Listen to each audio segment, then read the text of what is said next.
کہ مرد کا سطر ناف کے اوپر سے لے کر گھٹنے کے نیچے تک جسم کا یہ حصہ لازماً ڈھکا رہنا چاہیے، کسی حال میں بھی نہیں کھلنا چاہیے سوائے اپنی بیوی کے سامنے، اپنی کنیز کے سامنے، یا کسی طبیب اور کسی جراح کے لیے۔ اس کے ضمن میں بھی بعض احادیث میں چاہتا ہوں کہ آپ حضرات سن لیں۔ سنن ابی داؤد میں اور ابن ماجہ میں حضرت علی کی روایت ہے رضی اللہ تعالی عنہ کہ حضور نے مجھ سے فرمایا لا تنظر الی فخذ حی ولا میت، اے علی کبھی بھی مت دیکھنا، نگاہ مت ڈالنا کسی زندہ یا مردہ کی ران پر۔ ران جو ہے یہ چونکہ انسان کے اس سطر کا حصہ ہے تو اس میں یہ تاکید کہ حی ولا میت، کسی زندہ یا کسی مردہ کی ران پر کبھی نگاہ نہ ڈالنا۔ حضرت جرح الاسلمی فرماتے ہیں نبی اکرم صلی اللہ علیہ وسلم کی مجلس میں ایک دفعہ میری ران کھلی ہوئی تھی تو حضور نے ارشاد فرمایا اما علمت ان الفخذ عورت، یہ ترمذی اور ابو داؤد اور موطا کی روایت ہے کہ حضور نے ذرا سرزنش کے انداز میں فرمایا کیا تمہیں معلوم نہیں ہے یہ ران کا کھلا ہوا ہونا جائز نہیں ہے؟ کیا تمہیں معلوم نہیں ہے کہ ران جو ہے وہ عورت میں شامل، وہ سطر میں۔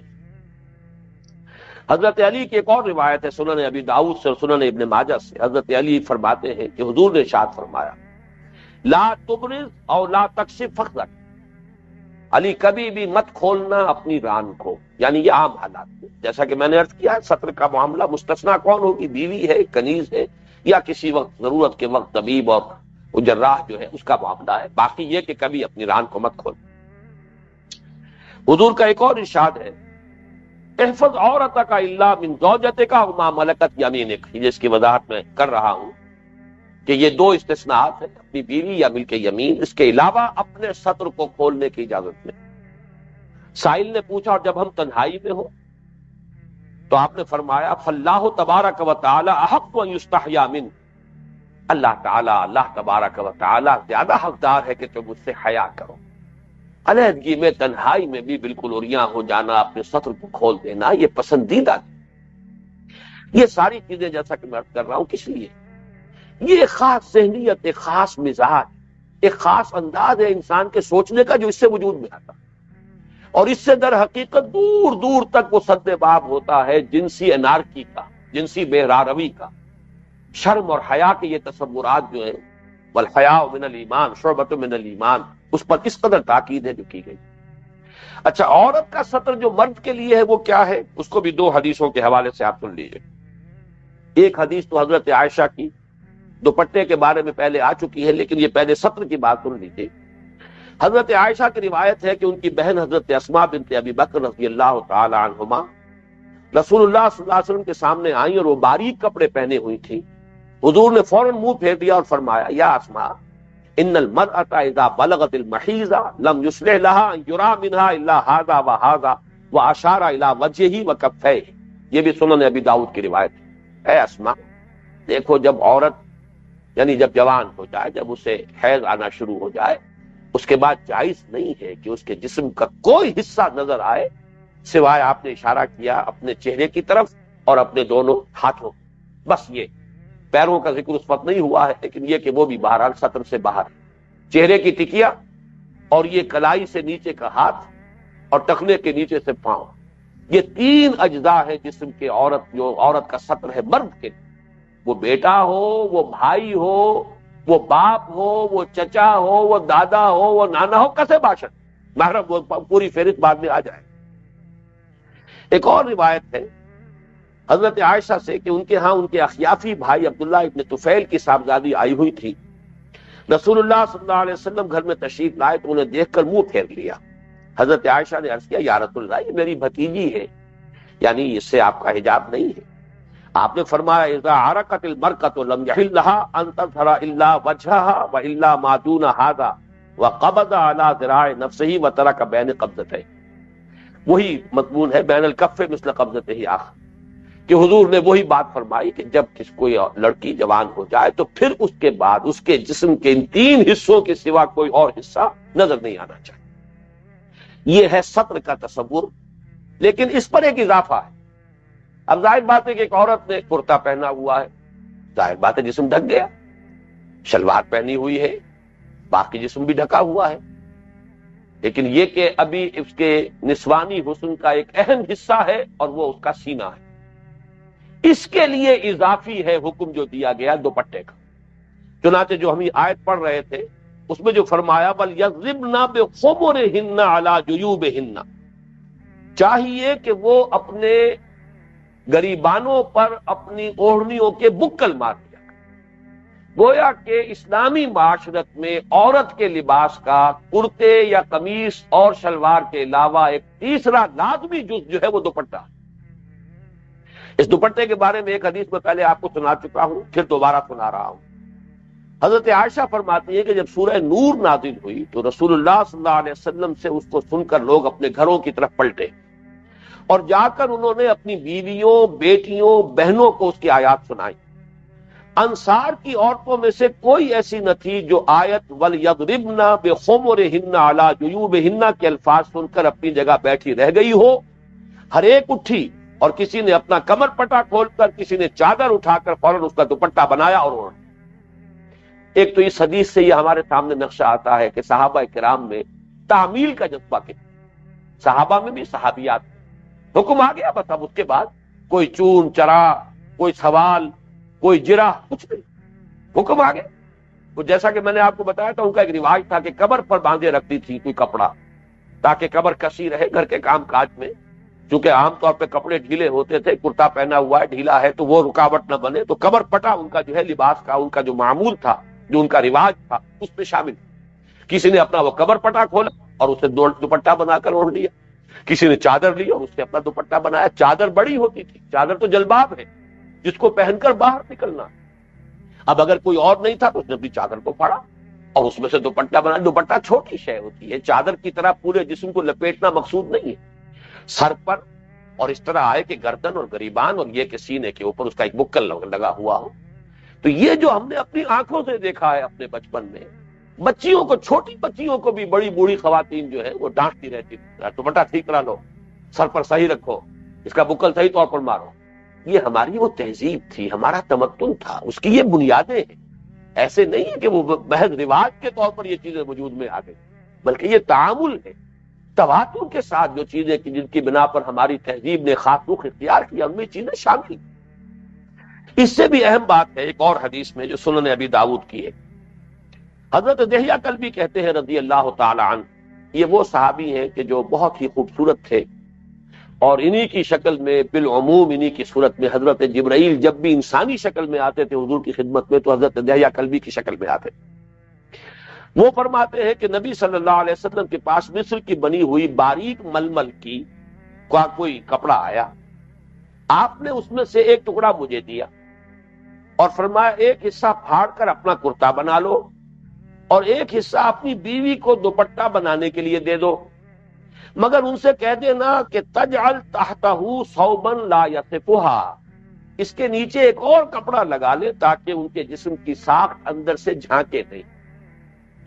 یعنی چونکہ باریک ململ تھی، اب یہ ذرا نوٹ کیجئے، باریک ململ کے دوپٹے سے وہ مقصد حاصل نہیں ہوتا، اس لیے کہ یہ سطر کا اضافی معاملہ ہے۔ وہ سطر جو ہے ظاہر بات ہے کہ عورت کرتا پہنے گی تو دبیز کپڑے کا پہنے گی تاکہ اس کا جسم اس میں سے چھلکے نہیں، لیکن یہ کہ اسی طریقے سے جو اضافی شے ہے، یعنی عورت کے لباس کا تیسرا لازمی حصہ جو گھر کے اندر بھی اسے اپنے استعمال کرنا ہے، وہ شلوار قمیص کے بعد دوپٹہ اضافی طور پر لازم ہے۔ اس میں حضور ہدایت دے رہے ہیں کہ وہ بھی اتنا باریک نہ ہو کہ جسم اس میں سے چھلکے، گردن کا جو ہے انسان کا حصہ جو ہے اس میں سے چھلک رہا ہو، نظر آ رہا ہو۔ اور جیسا کہ میں اس سے پہلے عرض کر چکا ہوں، بار بار کہنے کی بات نہیں ہے، اللہ تعالیٰ نے جو بھی اس تمدن کا ہنگامہ اللہ کے پیش نظر تھا، اسے دنیا کو جب تک بھی اس رونق کے ساتھ باقی رکھنا ہے تو مرد اور عورت کے مابین انتہائی کشش اگر نہ ہو تو یہ تمدن کا سارا جو کھیل ہے ختم ہو جائے۔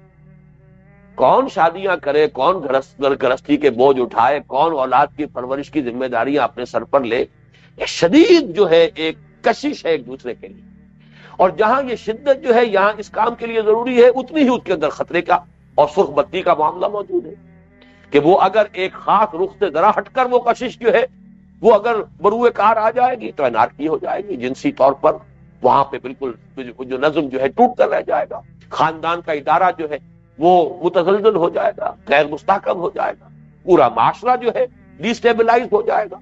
اس اعتبار سے یہ تمام چیزیں جو ہے تدریجاً سامنے آ رہی ہیں۔ حضور نے فرمایا یہ ململ کا جو کپڑا ہے یہ اپنی بیوی کو دے دو، یہ ٹکڑا تم اس میں سے اپنے لیے کرتا بنا لو۔ مرد کا جو ہے سطر جو ہے ظاہر بات ہے کہ وہ تو شلوار نیچے پہنی ہوئی ہے یا اظہار ہے، تو اصل سطر جو ہے مرد کا وہ تو ناف کے اوپر سے لے کر اور گھٹنے کے نیچے تک ہے، وہ تو چھپا ہوا ہے۔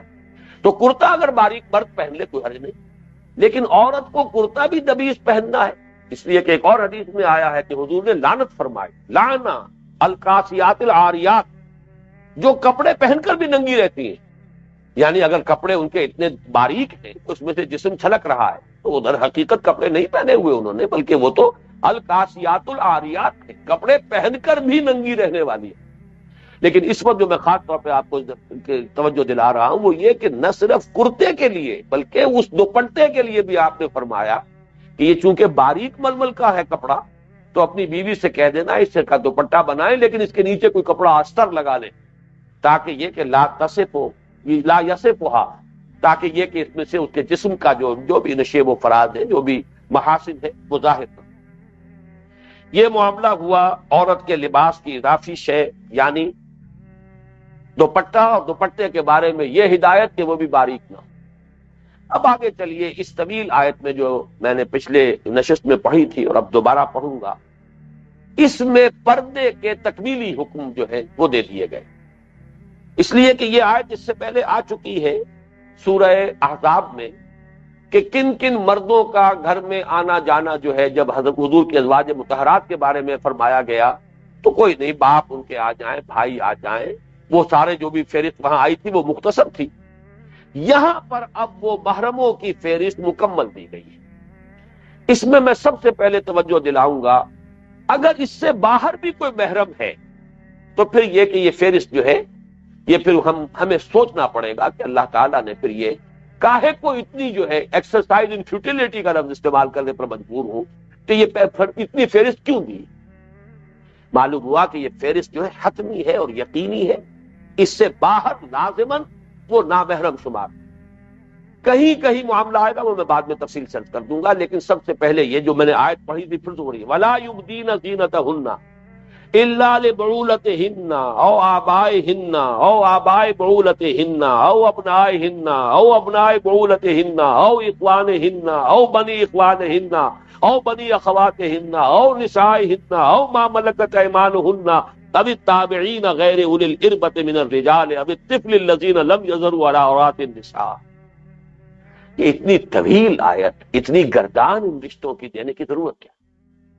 جو شخص قرآن پر ایمان رکھتا ہو کہ یہ اللہ کا کلام اور جسے یقین ہو کہ اللہ تعالیٰ کے ہاں لفاظی نہیں، نہ کوئی ضروری چیز چھوٹ گئی ہے کسی نسیان کی وجہ سے، نہ کوئی غیر ضروری چیز اس کلام میں شامل ہوئی۔ یہ دونوں نقائص جو ہے وہ انسانی کلام کے تو ہوتے ہیں۔ بس اوقات مجھے محسوس ہوتا ہے کہ میں فلاں بات بیان کرتے ہوئے وہ فلاں بات رہ گئی، بھول گئے، اگلے درس میں جا کے میں اس کی کوئی تلافی کروں گا۔ انسانی کلام میں تو لازماً ہوگا، کبھی کوئی ضروری بات رہ جائے گی اور کبھی بلا ضرورت بھی کوئی بات زبان پر آ جائے گی، لیکن یہ کلام الہی ہے، اس میں نہ کوئی بلا ضرورت شے آئی ہے نہ کوئی ضروری شے اس سے باہر رہ گئی۔ اسی کو کہتے ہیں منطق میں جامع اور مانع، یہ دو صفات۔ جامع ہے کہ تمام ضروری چیزیں اس میں موجود، مانع ہے کہ کوئی غیر ضروری چیز اس میں نہیں آتا، داخل نہیں ہوتا۔ تو یہ کلام جو ہے کلام الہی ہے، اس میں یہ رشتے جو دیے گئے۔ اب اس میں نوٹ کیجئے اصل الاصول جو نظر آئے گا اس میں وہ کیا ہے، یہ حکمت جان لیجئے۔ اصل الاصول یہ ہے محرم وہ مرد ہیں جن سے کسی عورت کا کسی حال میں نکاح نہیں ہوتا۔ ایک تو عورت کسی کے نکاح میں ہے تو کسی اور سے نکاح ہو ہی نہیں سکتا، یہ تو الگ معاملہ ہے، لیکن فرض کیجئے اس کا شوہر فوت ہو جائے یا اس کا شوہر اسے طلاق دے دے، اب بھی نہ ہو سکے نکاح، جن کو ہم کہیں گے کہ وہ حرام ہے ابدی، وہ جو رشتے کے جن میں نکاح کا رشتہ قائم ہونا ابداً حرام ہے۔ اصل میں نفسیاتی اعتبار سے غور کریں گے تو وہی در حقیقت معاشرتی طور پر اور سوچ کے اندر، انسان کے نقطہ نظر کے اندر ایسی چیز راسخ ہو جاتی ہے کہ بہن کے بارے میں کبھی خیال نہیں آئے گا بھائی کو۔ ویسے یہ کہ قرآن اس میں بھی احتیاط کا حکم دے رہا ہے، لیکن پھر بھی چونکہ وہاں نکاح کا کوئی امکان ہی نہیں، لہذا کوئی بہت ہی بدتینت انسان ہوگا کہ جس کا ذہن ادھر جائے، ورنہ بہن کے بارے میں یہ خیال نہیں آئے. اسی طریقے سے جہاں نکاح ہو ہی نہیں سکتا، کوئی امکان ہی نہیں، وہاں ذہن جو ہے ادھر جاتا نہیں. اس اعتبار سے ان کے بارے میں آزادی برتی گئی ہے کہ عورت کھلے چہرے کے ساتھ، بلکہ یہ کہ زیور پہنا ہوا ہو، کوئی اس نے اگر فرض کیجئے بناؤ سنگھار بھی کیا ہوا ہو تو بناؤ سنگھار کے ساتھ، زیور کے ساتھ وہ اپنے ان رشتہ داروں کے سامنے آ سکتی، اپنی زینت کا اظہار کر سکتی ہے اپنے ان رشتہ داروں کے سامنے. اور یہ رشتہ دار کون ہیں؟ اصل اصول جن سے کسی حال میں بھی نکاح نہیں ہو سکتا. چنانچہ وہ کون ہے؟ بعولت ہننا تو خیر شوہر ہیں، وہ تو ہر حال میں وہ ان کے محرم ہی ہیں، بلکہ سب سے بڑھ کر محرم ہے، ان کے لیے نہ کوئی سطر ہے نہ کوئی معاملہ ہے. اب اس کے بعد چلیے او آبائے ہننا، اپنے آبا. آبا میں دادا بھی شامل ہو جائے گا، نانا بھی شامل ہو جائے گا، یہ آبا میں شامل، یہ ان کے تابع. او آبائے بعولت ہننا، یا اپنے شوہروں کے آبا. شوہروں کے آبا میں بھی شوہر کا باپ، شوہر کا دادا، یہ شوہر کا نانا، یہ بھی محرمات ابدیہ میں سے.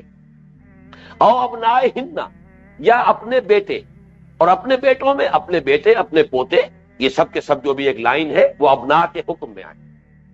او ابنائے بعولتہن، یا اپنے شوہروں کے بیٹے، اپنے شوہروں کے پوتے. ہو سکتا ہے کہ آپ جس عورت کا آج نکاح ہے کسی اور شوہر سے پہلے نکاح تھا اور اب کسی اور کے نکاح میں ہے، وہ شوہر سابق فوت ہو چکا، اس کے بیٹے بھی وہ ہمیشہ کے لیے اس کے لیے حرام ہے کہ ان سے نکاح نہیں ہو سکتا، لہذا وہ بھی محرم.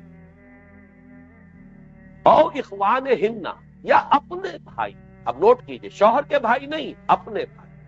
شوہر کا بھائی جس کا نام دیور ہے، اس کے بارے میں تو حدیث میں الفاظ آئے ہیں کہ ہم وہ تو موت کے درجے میں. اور اس کو مولانا اشرف علی تھانوی صاحب نے بالکل صحیح لکھا ہے کہ صرف دیور نہیں، دیور کے اس اعتبار سے شوہر کے ان لاز کے جتنے رشتے، شوہر کا چچا وہ محرم نہیں ہے، شوہر کا بھتیجا محرم نہیں، اپنا چچا، اپنا بھتیجا یہ محرم ہے. آپ نے فرمایا او اخوان ہننا، او بنی اخوان ہننا، یا اپنے بھائی یا اپنے بھائیوں کے اپنے بھائیوں کے بیٹے. او بنی اخوات ہننا، یا اپنے بھانجے، اپنی بہنوں کے بیٹے. یہ ہیں وہ رشتے کہ جن کے ساتھ کسی صورت میں کبھی عورت کا نکاح نہیں. لہذا ان کے سامنے عورت کھلے چہرے کے ساتھ، اور جس کو آج کل میک اپ کہا جاتا ہے وہ بھی احادیث میں آیا ہے، عورتوں کو بناؤ سنگھار کا حکم دیا گیا ہے، اور بری بات نہیں ہے. ان کے اندر جو ہے نسوانی حسن کو پرکشش بنائیں تاکہ شوہروں کی طبیعتیں ان کی طرف مائل ہوں، ان کے لیے وہ کشش پیدا ہو جائے. یہ مطلوب ہے، پسندیدہ ہے. گھریلو زندگی کے اندر یہ چیزیں جو ہیں وہ کسی درجے میں بھی ناپسندیدہ نہیں ہیں. اگرچہ بعض احادیث میں حضور نے بڑی دعا دی ہے ان خواتین کو، ملگجے گالوں والی خواتین جو گھر کے کام کاج میں لگی ہوئی ہیں، میلی کچیلی ہیں گھر کے کام کاج کی وجہ سے، وہ دوسری بات ہے. لیکن یہ کہ شوہر کے گھر آنے کا وقت ہو جائے تو اس وقت وہ کوئی اپنے آپ کو درست کرے اور بناؤ سنگھار جو ہے یہ فطری چیز ہے جو ہونی چاہیے. لیکن اپنے اس بناؤ سنگھار کے ساتھ، اپنے زیورات کے ساتھ، اور بھی اپنی خوشبو کے ساتھ اپنے ان محرم رشتہ دار مردوں کے سامنے وہ آ سکتے. یہ لسٹ ہے، اور یہ لسٹ جو ہے اس کی اصل حکمت کیا ہے جو میں نے عرض کی ہے کہ اس میں ان کے ساتھ کسی بھی حال میں کوئی نکاح کا سوال نہیں.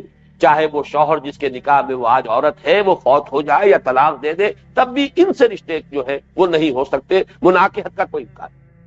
اس میں ایک بات اور نوٹ کر لیجئے، یہ رشتے چاروں طرح کے ہوں گے جن سے حرمت ثابت ہوتی ہے، اور وہ چاروں رشتے، چاروں طرح کے یہ تمام رشتے جو ہیں یہ محرم شمار ہوں گے.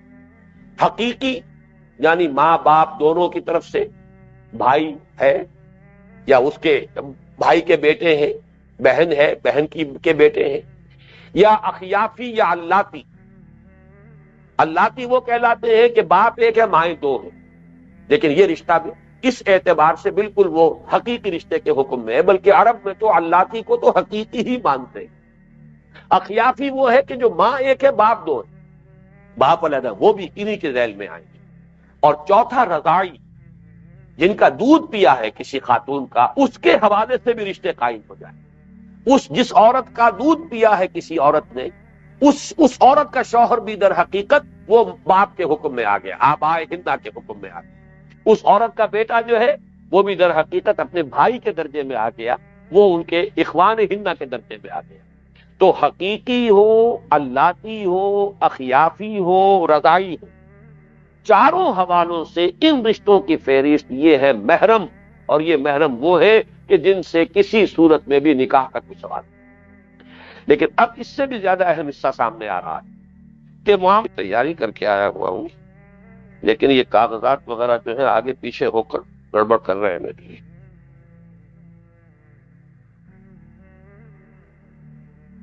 جی، ان رشتہ داروں کے بعد اب جو معاملہ آ رہا ہے، ابھی بات ختم نہیں ہوئی، اور کن کن کے سامنے عورت کھلے چہرے کے ساتھ، اپنے زیبائش اور آرائش کے ساتھ، اپنے اور بناؤ سنگھار کے ساتھ آ سکتی ہے۔ رشتہ داروں کے بعد آیا او نسائہن۔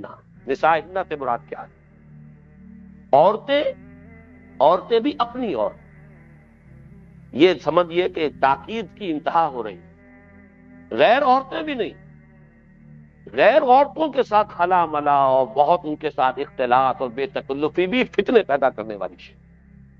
اس اعتبار سے یہاں پر میں ایک تو آپ کو حضرت عمر رضی اللہ تعالیٰ عنہ کا اثر سنا رہا ہوں، اور ایک میں تذکرہ کرنا چاہتا ہوں ہمارے آج کے معاشرے کے اعتبار سے۔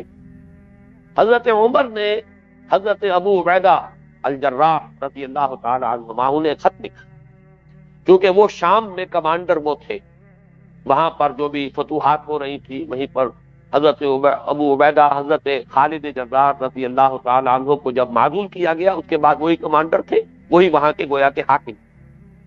تو حضرت عمر نے خط لکھا کہ میں نے سنا ہے کہ مسلمانوں کی بعض عورتیں غیر مسلم عورتوں کے ساتھ حماموں میں جانے لگی ہیں، حالانکہ جو عورت اللہ اور یوم آخرت پر ایمان رکھتی ہو اس کے لیے حلال نہیں ہے کہ اس کے جسم پر اس کے اہل ملت کے سوا کسی اور عورت کی نگاہ بھی پڑے۔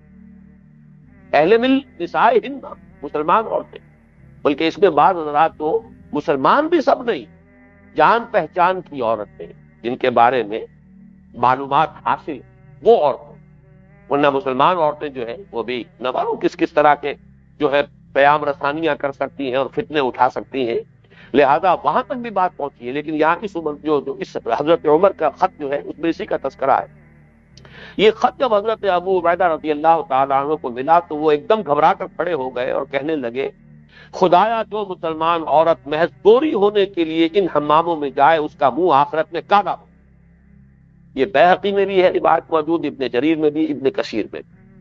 میں خاص طور پر آج کے حال کے حوالے سے تذکرہ کرنا چاہتا ہوں، آج کے ماحول کے اعتبار سے، کیونکہ پاکستان میں جو طبقہ اس وقت آپ کہہ لیں کہ وہ حکمران طبقہ ہے یا صاحب اثر طبقہ ہے، تعلیم یافتہ طبقہ ہے، وہ ہمارے ہاں ایک روایت جو شروع ہوئی تھی سماجی اعتبار سے بھی، سیاسی اعتبار سے بھی، فکری اعتبار سے بھی، جس کا نقطۂ آغاز سر سید احمد خان، سر سید نے علی گڑھ قائم کیا، وہاں سے جو بھی مسلمانوں کی تعلیم یافتہ لوگوں کی ایک کھیپ تیار ہوئی، وہ ہماری قومی زندگی میں وہی اصل میں سمجھیے کہ رہنما بنی، اور اسی طرح اسلامیہ اسکول، اسلامیہ کالج، یہ سب در حقیقت جتنے اسلامیہ کالج بنے ہیں بر عظیم پاک و ہند میں، وہ سب مسلم اورینٹل، اینگلو اورینٹل کالج علی گڑھ کا جو ہے اس کی بیٹیوں کے مانند تھی۔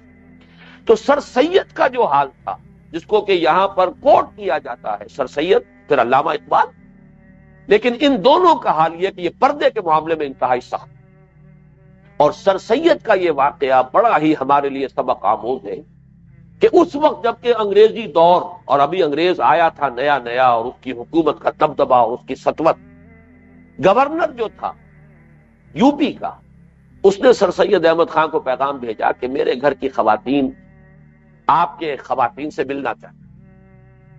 سر سید کا جواب یہ تھا، اور یہ عبرت آموز اور سبق آموز ہے ہم سب کے لیے، اس کو کوٹ کیجئے اور عام لوگوں تک پہنچائیں کہ نہیں جناب، ہماری خواتین کا غیر خواتین سے بھی پڑتا ہے۔ گورنر یو پی کا، لیکن اس گورنر کو جواب یہ دیا سر سید احمد خان۔ سر سید کو سند کے طور پر کوٹ کرنے والے یہ پہلو اس کا جو ہے کسی طور سے بھی سامنے رکھنے کو تیار ہے۔ علامہ اقبال پردے کے شدید پابند، پردے کے قائل، انہوں نے تو خیر اس کو فلسفہ بنایا ہے کہ عورت جو ہے اس کے اندر اللہ تعالیٰ کی صفت تخلیق ہے، اس کے جسم کے اندر تخلیق ہوتی ہے، اور تخلیق کا تو خاصہ یہ ہے، خالق جیسے چھپا ہوا ہے نگاہوں سے، ایسے ہی جس میں یہ خلاقی کا وصف جو ہے اس کا ایک عکس موجود ہے، اسے بھی چھپا رہنا چاہیے۔ عورت عورت ہے، چھپائی جانے والی شے، اس کو چھپا کر رکھنا چاہیے. عورت ہمارے ہاں لفظ استعمال مستورات، مستور چھپی ہوئی شے، لیکن وہ مستورات جو ہے مکشوفات بنی ہوئی ہیں، اور وہ جو ہے کھلم کھلا نیم اڑیاں لباسوں میں سڑکوں پر چلتی پھرتی نظر آ رہی ہے. نام ان کا مستورات ہے، نام ہم عورت کہتے ہیں، عورت جبکہ سامنے موجود ہے، جبکہ اسے چھپا ہوا ہونا چاہیے. بہرحال سر سید احمد خان کا یہ واقعہ جو ہے یہ بہت اہم ہے، اور اس کو ذہن میں رکھیے. اب آگے آئیے، نساء ہن کے بعد ہے او ما ملکت ایمانہن، اور جو ان کے غلام ہوں یا کنیزیں ہوں. مل کے یمین اصل میں لفظ جو ہے یہ مرد اور عورت دونوں کے اوپر اس کا اطلاق ہو جائے گا، غلام پر بھی اور کنیز پر بھی. او ما ملکت ایمانہن، یا جو ان کے داہنے ہاتھوں کی ملکیت ہو. اب اس میں اختلاف پیدا ہوا ہے، لیکن جو اختلاف پیدا ہوا ہے اس سے پہلے ایک بات نوٹ کر لیجئے، غلاموں کو کبھی بھی آپ قیاس نہیں کر سکتے آج کل کے ملازمین. اگر اس لفظ سے انسان کوئی جواب پیدا کرتا ہے آج کل کے خانساموں اور بیروں اور ڈرائیوروں اور چوکیداروں اور ملازموں کا، تو یہ قیاس مع الفارق. غلام وہ ہوتا تھا جو ملکیت ہوتا تھا، اور ملکیت ہونے کے حوالے سے اس کی ایک ذہنیت بنتی تھی. وہ ذہنیت کچھ نہ کچھ مشابہ تھی اسی ذہنیت کے کہ جیسے ایک شخص جو ہے بھائی اپنی بہن کے بارے میں یہ نہیں سوچ سکتا کہ میری اس سے شادی ہو سکتی ہے، لہذا اس کی جو ذہنی کیفیت، نفسیاتی جو ایٹیٹیوڈ ہے وہ اسی انداز میں بنے گا کہ یہ تو میرے لیے ہمیشہ کے لیے ابدی حرام. اسی طریقے سے غلام کا معاملہ یہ ہوتا تھا کہ اس کے ذہن میں اس طرح کا کوئی خیال آ ہی نہیں سکتا تھا.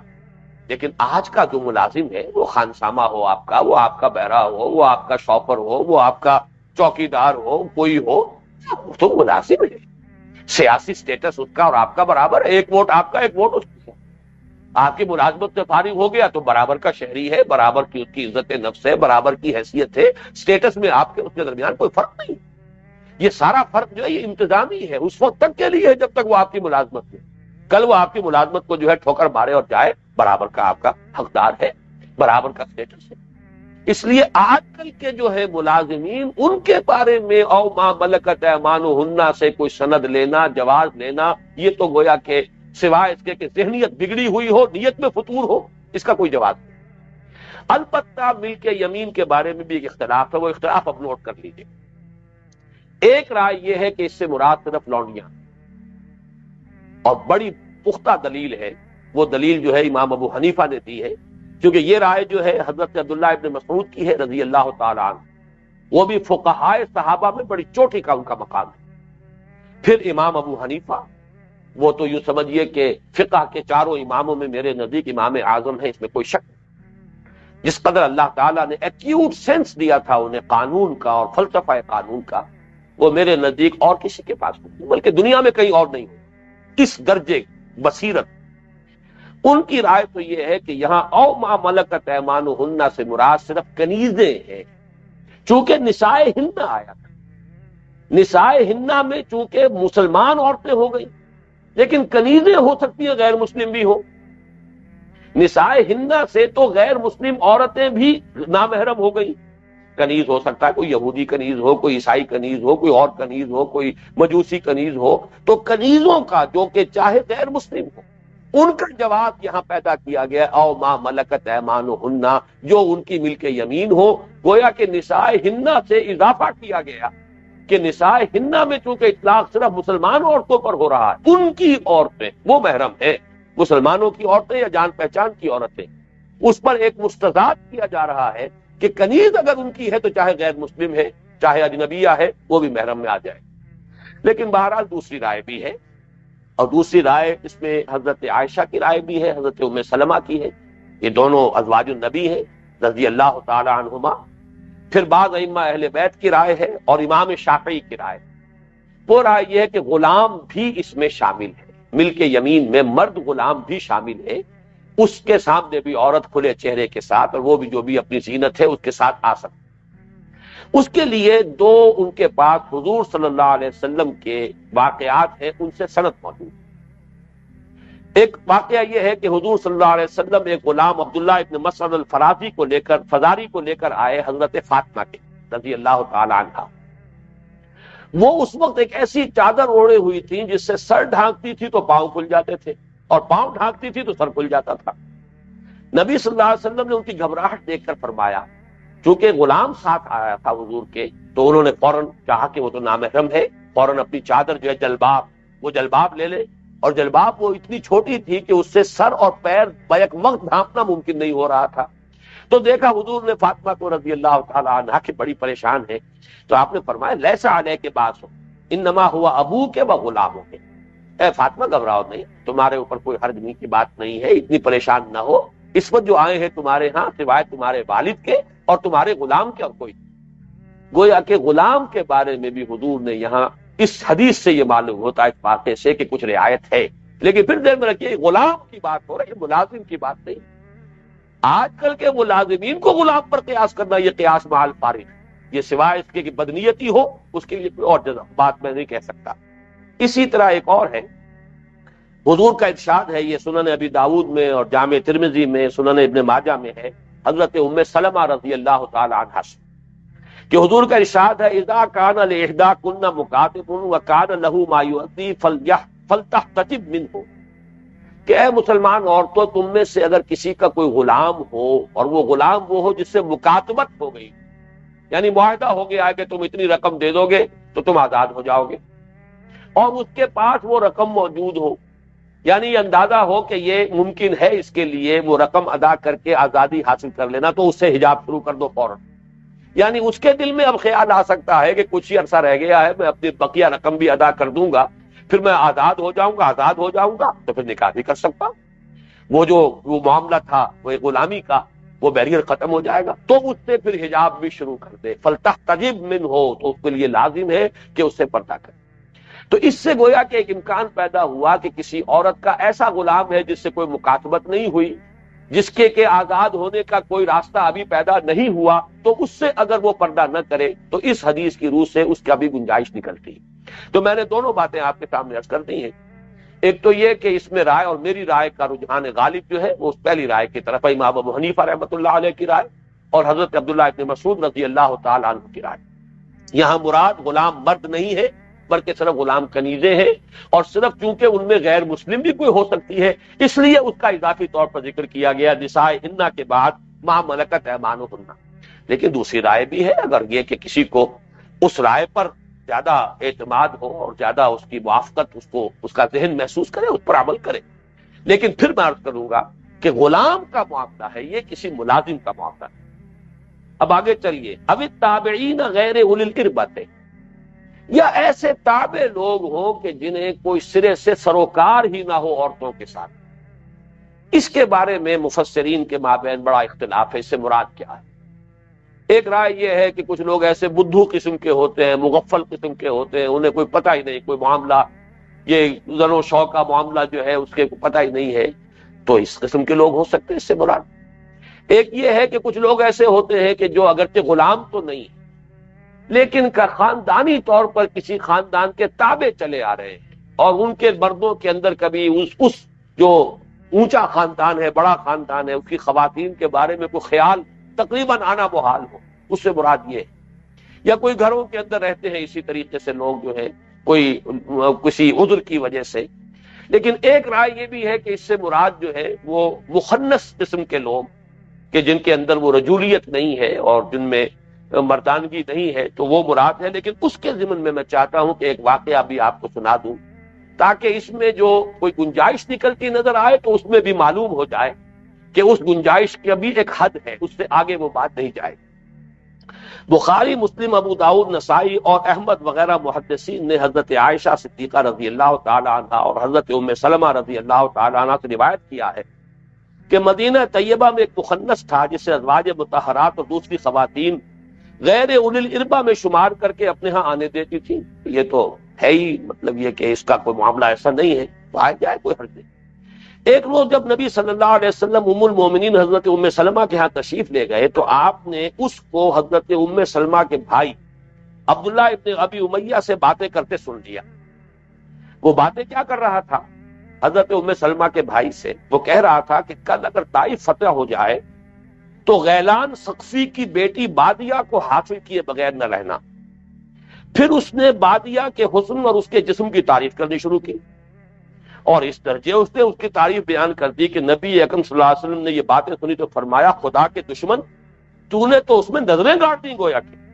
پھر آپ نے حکم دیا کہ اس سے پردہ کرو، یعنی یہ بدماش جو ہے یہ مخنث تو ہے لیکن یہ کہ اس کے اوپر یہ اعتماد مت کرو، بلکہ جب اس کا معاملہ یہ ہے کہ یہ عورت کے نسوانی حسن کا اس طرح جائزہ لیتا ہے اور اپنی اس آزادی سے جو ہے فائدہ اٹھا رہا ہے، تو اس پہلو سے یہ لفظ بدماش میں چاہتا ہوں کہ آپ اپنے ذہن سے نکال دیں، اس وقت وہ ایک محاورے میں میری زبان سے نکل گیا ہے. تو بہرحال حکم یہ دیا حضور نے کہ اس سے پردہ کرو، آئندہ یہ گھروں میں نہ آنے پائے. اس کے بعد آپ نے اسے مدینے سے بھی باہر نکال دیا اور دوسرے مخنثوں کو بھی گھروں میں گھسنے سے منع کر دیا. اس سے اصل میں ہمارے سامنے مسئلے کی اصل شکل آ جاتی ہے کہ در حقیقت مطلوب کیا ہے، پیش نظر کیا ہے. اصل سد باب ہے وَلَا تَقْرَبُوا الزِّنَا إِنَّهُ كَانَ فَاحِشَةً وَسَاءَ سَبِيلًا. اس کے لیے ہے یہ رکاوٹیں کھڑی کی جا رہی ہیں، دور دور تک اس کے دروازے بند کرنے کی کوشش ہو رہی ہے. اب اس میں ایک تو اگلا جو ٹکڑا آ رہا ہے اس کو نوٹ کیجئے، وَلَا يَضْرِبْنَ بِأَبِ الطِّفْلِ الَّذِينَ لَمْ يَظْهَرُوا عَلَى عَوْرَاتِ النِّسَاءِ. یہ آخری مد ہے، جو محرم ہے جن کے سامنے کوئی عورت اپنی زیبائش آرائش کے ساتھ آ سکتی ہے کھلے چہرے کے ساتھ، یعنی وہ بچے کہ جنہیں ابھی عورتوں کے مخفی معاملات کا علم ہی نہیں، وہ نابالغ بچے بھی محلے کے ہوں پڑوس کے ہوں آئیں جائیں کوئی حرج نہیں ہے. اس کے بعد جو حکم آ رہا ہے اس کے ضمن میں بھی مجھے متعدد حدیثیں آپ کو سنانی ہے اور میں دیکھ رہا ہوں کہ وقت تیزی سے ختم ہو رہا ہے. وَلَا يَضْرِبْنَ بِأَرْجُلِهِنَّ لِيُعْلَمَ مَا يُخْفِينَ مِنْ زِينَتِهِنَّ. اور نہ ان کو اپنے پاؤں مار کر چلنا چاہیے کہ جان لیا جائے جو وہ چھپائے ہوئے ہیں اپنی زینت میں سے. پاؤں میں کوئی پازیب پہنی ہوئی ہے، کوئی اس میں کوئی گھنگرو لگے ہوئے ہیں، ایک عورت چلتی ہوئی جا رہی ہے، پاؤں مار کر چل رہی ہے، آواز ہو رہی ہے، تو چاہے اس نے سطر بھی ڈھانکا ہوا ہے، اس نے جلباب بھی لی ہوئی ہے، لیکن یہ کہ وہاں مردوں کا ذہن منتقل ہوگا کہ کوئی عورت جا رہی ہے. اصل سارا معاملہ فساد اس میں کہ ذہن کا ادھر متوجہ ہونا، ذہن کے ساتھ انسان کے احساسات جذبات کی طرف متوجہ ہوتے ہیں. ان چیزوں کو روکنے کے لیے تو سارا بندوبست کیا جا رہا ہے. تو اس معاملے کی میں شرح میں چند چیزیں آپ کو اور سنا دینا چاہتا ہوں. اس میں نمبر 1 ہے تعطر، عطر لگا کر نکلنا باہر. جیسے پازیب کی جھنکار سے ذہن جائے گا کسی مرد کا کہ کوئی خاتون جا رہی ہے، عورت جا رہی ہے، کیسی جا رہی ہے، اس کا قد ہی دیکھ لے، قد و قامت کیا ہے، سر و قامت ہے کیا ہے، باہر آتی ہے. جو بھی میں ذرا باتیں جو ہے عریاں انداز میں کر رہا ہوں تاکہ بات کھل کر سامنے آئے. تو ذہن کو منتقل ہونے سے روکنا ہے. اس معاملے میں اگر کوئی عورت خوشبو لگا کر گزری، یہ تو گویا کہ اس سے بھی کہیں بڑھ کر بات ہو گئی. اس خوشبو کی وجہ سے ذہن متوجہ ہوگا یہ کون پاس سے گزرا ہے، کون یہاں سے گیا ہے. اب اس کے بارے میں یہ میں چند حدیثیں آپ کو سنا رہا ہوں. حضرت ابو ہریرہ رضی اللہ عنہ کی روایت ہے کہ حضور نے فرمایا لا تمنعوا اماء اللہ مساجد اللہ ولکن یخرجن وہن طفلات. حضور نے فرمایا کیونکہ شروع میں مسجدوں میں آنے کی اجازت تھی، آئیں مسجدوں میں، تو فرمایا اب اللہ کی ان کنیزوں کو باندیوں کو مسجدوں میں آنے سے مت روکو، لیکن وہ آئیں کوئی عطر لگا کر نہ آئیں، خوشبو لگا کر نہ آئیں، وہ اس شکل میں آئیں. اگر وہ عطر لگا کر خوشبو لگا کر آئیں گی تو پھر منع، تو ان کے لیے رکاوٹ ہے. ایک واقعہ ہے کہ ایک عورت مسجد سے نکل کر جا رہی تھی کہ حضرت ابو ہریرہ نے اس کے پاس سے گزرے. حضرت ابو ہریرہ، یہ جو پہلی روایت میں نے آپ کو سنائی ہے یہ ابو داؤد اور احمد کی ہے، مسند احمد اور سنن ابی داؤد رحمہم اللہ. اور یہ جو ہے جو اب سنا رہا ہوں یہ سنن ابی داؤد، سنن ابن ماجہ، مسند احمد اور سنن نسائی کی روایت. ایک عورت مسجد سے نکل کر جا رہی تھی کہ حضرت ابو ہریرہ اس کے پاس سے گزرے. انہوں نے محسوس کیا کہ وہ خوشبو لگائے. انہوں نے اسے روک کر پوچھا ہے خدائے جبار کی بندی کیا تو مسجد سے آ رہی ہے؟ اس نے کہا ہاں. بولے حضرت ابو ہریرہ نے فرمایا میں نے اپنے محبوب ابو القاسم صلی اللہ علیہ وسلم کو یہ فرماتے سنا ہے کہ جو عورت مسجد میں خوشبو لگا کر آئے اس کی نماز اس وقت تک قبول نہیں ہوتی جب تک وہ گھر میں جا کر غسل جنابت نہ کرے.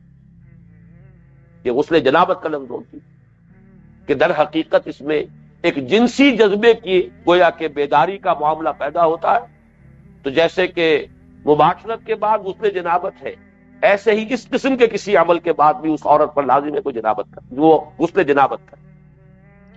ابو موسیٰ اشعری فرماتے ہیں، یہ بھی ترمذی کی، ابی داؤد کی، نسائی کی روایت، ابو موسیٰ اشعری رضی اللہ تعالیٰ عنہ فرماتے ہیں کہ نبی صلی اللہ علیہ وسلم نے فرمایا اذا استعطرت المرأة فمرت على القوم ليجدوا ريحها فهي كذا وكذا قال قولا شديدا. یہ حضور کے الفاظ ہیں، ہم نوٹ کیجئے.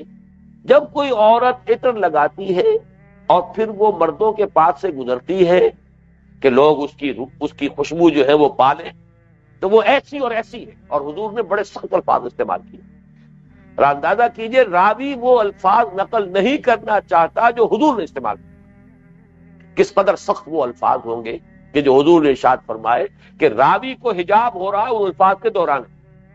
فقال کذا وکذا فہی کذا وکذا وقال قولا شدیدا. حضور نے بہت سخت الفاظ استعمال فرمائے اور کہا کہ وہ عورت ایسی ہے اور ایسی. آپ کی ہدایت یہ تھی کہ عورتوں کو وہ خوشبو استعمال کرنی چاہیے جس کا رنگ تیز ہو اور بو ہلکی. مثلا مہندی ہے، اس میں رنگ ہے، اس کی آزائش، اسی لیے وہ ہماری تہذیب کا چیز بن گئی. مردوں کے لیے وہ خوشبو جس میں خوشبو ہو، رنگ نہیں ہے. لیکن عورتوں کے لیے وہ خوشبو کہ جس کے اندر ہلکی سی کوئی اگر ہے بھی، لیکن یہ کہ وہ اتنی نہیں ہے کہ جو زیادہ عام ہو سکے، پھیل سکے، لیکن زیادہ رنگ کا معاملہ ہو. اسی طریقے سے دیکھیے عورت کی آواز کا بھی پردہ ہے. چنانچہ سورہ احزاب کا وہ لفظ تو ہم پہلے نوٹ کر چکے، وَلْيَخْضَعْنَ مِنَ الْقَوْلِ، اپنی آواز کے اندر لوچ نہ پیدا ہونے دیں. لیکن اس کے ساتھ ہی نوٹ کیجئے کہ نماز میں اگر امام بھول جائے تو مردوں کو حکم ہے کہ سبحان اللہ کہیں، مگر عورتوں کو ہدایت کی گئی ہے کہ اپنے ایک ہاتھ پر دوسرا ہاتھ مار کر صرف متوجہ کریں، متنبہ کریں، آواز نہیں. اس لیے کہ عورت کی آواز اس کا بھی پردہ ہے. چنانچہ فرمایا التسبیح للرجال والتصفیق للنساء. یہ بخاری شریف کی روایت ہے، مسلم شریف کی روایت ہے، مسند احمد کی روایت ہے، جامع ترمذی کی روایت ہے، سنن ابی داؤد کی ہے، سنن نسائی کی ہے، سنن ابن ماجہ. مرد جو ہے وہ متوجہ کرے گا، متنبہ کرے گا سبحان اللہ کہہ کر، التسبیح للرجال، اور عورت کا یہ کہ ہاتھ پر ہاتھ مارتے بس.